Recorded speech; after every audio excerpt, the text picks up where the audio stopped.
Labour leader Andrew Little's in the Wellington studio with me, and this interview is also being streamed live on the RNZ YouTube page, also on Facebook Live. Good morning. Good morning, Susie. So the National Party likely offering tax cuts, also Labour wanting to keep the tax status quo. So just on that straight fight between those two parties, are you on the back foot? Not at all, no. Every commitment we've made so far, we can fund out of existing tax revenue. But in the end, you look at what the priorities really New Zealand has to face up to.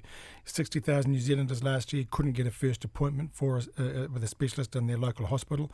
90,000 young people not in work, educational training. We've got to invest in these things. You've got schools absolutely at breaking point now in terms of student roles. These are things we need to invest in if we're going to give people a chance for the future. But National may be putting money straight into people's pockets or promising to do so after the election, and that's not something you're going to be able to do. A lot of people would base their vote on that.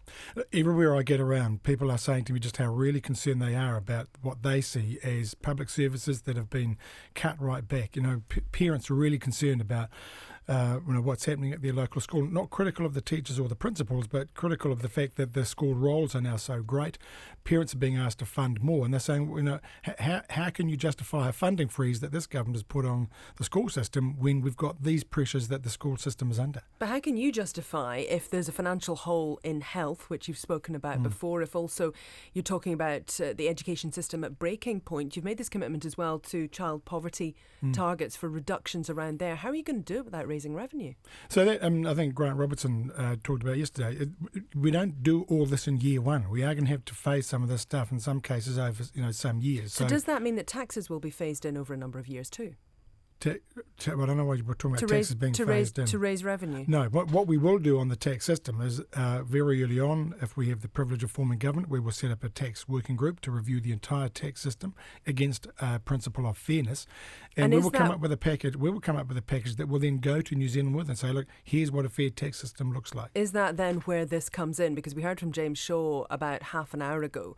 The Greens, it sounds like, are going to go in with capital gains tax as one of theirs. So can you say in a Labour Green government that capital gains tax is not going to be on the table in the first term?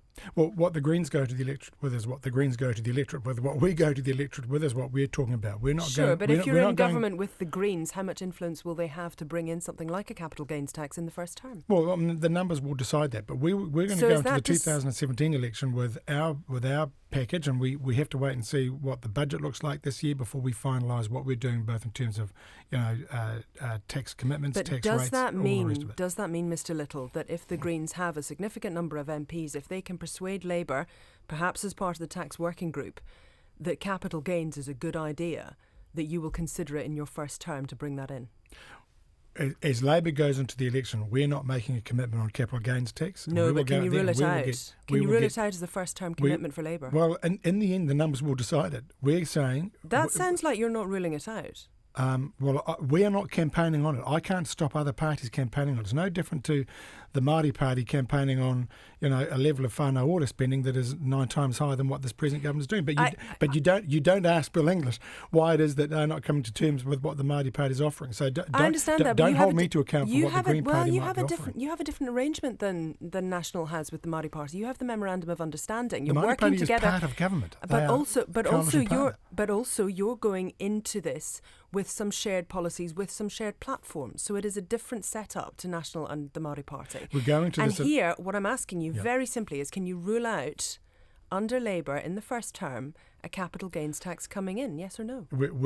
The Labour and the Greens are going into this election campaign with a joint commitment to change the government, because we both know as parties that if we don't change the government, we don't get to fix the schools, fix the health system, give young people a chance to get work again. So that's what we're doing. We're also equally committed to strong, stable and responsible government. That's why next week we will announce a joint commitment on some basic principles about government management and fiscal management. I understand that, but none of that actually answers my question. No, so what happens with, we then have a vote, the numbers then worked out, whoever gets the chance to form a government does so. We are campaigning very firmly on a set of priorities that's about reinvesting in New Zealanders and their fairness and their opportunity. We're not committing to a capital gains tax. New Zealanders should not expect to see a capital gains tax after the 2017 election. OK. What about a couple of other things, if it's possible to rule them in or out? What about upping the top tax rate, which is something that the Greens have spoken about? 40% over 140k is where it currently sits. That may be reviewed, James Shaw says. Is that something that you would be opposed to? Well, the problem with talking about specific tax rates is that we don't know what we're going to be going into the election with after this year's budget until the government says, and they've now talked about a number of things. They've talked about big tax cuts. They've also talked about threshold changes, which may well be a sensible thing to do.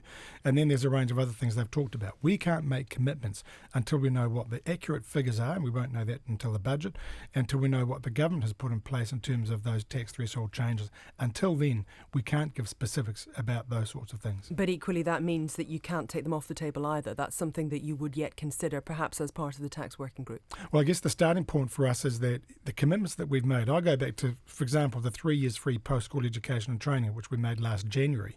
That was based on the figures current at the time. And we could phase that in over a number of years because of the unallocated spend in future budgets that this government has set aside. Since then, the government's books have got better and there are now bigger surpluses. We need to understand the full impact of that, but we won't until this government announces its budget and what it's doing with tax rates, tax thresholds and the tax system. Appreciate your time. Thank you very much for coming into the Wellington studio. That's the Labour leader, Andrew Little. It's now 7:21.